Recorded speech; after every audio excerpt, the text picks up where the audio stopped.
እንደ ቀልድ 3 አመት ሞላን አይገርምም? በጣም ያልቀየርሽው ብቸኛው ባህሪሽ ግን ችኩልነትሽን ነው። እሰይ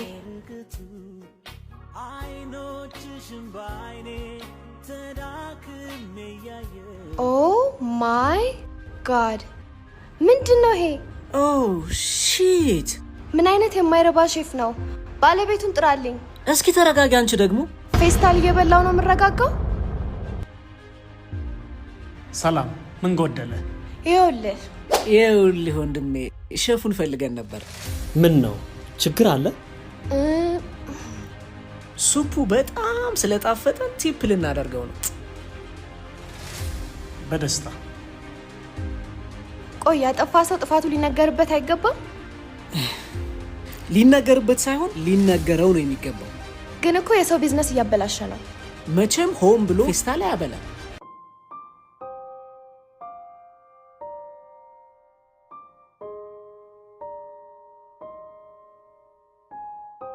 ምን ነው ልጆቼ አልጣፈጣችሁም እንዴ? ኖ አባባ በጣም ቆንጆ ነው። እርስዎ ነዎት ሼፉ? አዎ የኔ ልጅ፣ በአባት እጅ የተሰራ ምግብ እኮ ባይጣፍጥም ይበላል። አረ ይጣፍጣል አባባ። እንደውም ለቆንጆ ምግቦት ይችን የያዙ። ግን ትንሽ ባዕድ ነገር ሱፑ ላይ አግኝተንበታል።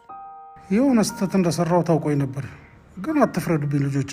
እናትም አባትም ሆኜ ያሳደግኩት ልጅ ታሞብኝ የመድኃኒት መግዣ የሆስፒታል መተኛ ሀሳብ ውስጥ ቢከተኝ ነው ባዕድ ነገር መጨመሪያ። ስራዬን እንኳ ተረጋግቼ ልሰራ አልቻልኩም። እናንተም እግዜር ይስጣችሁ።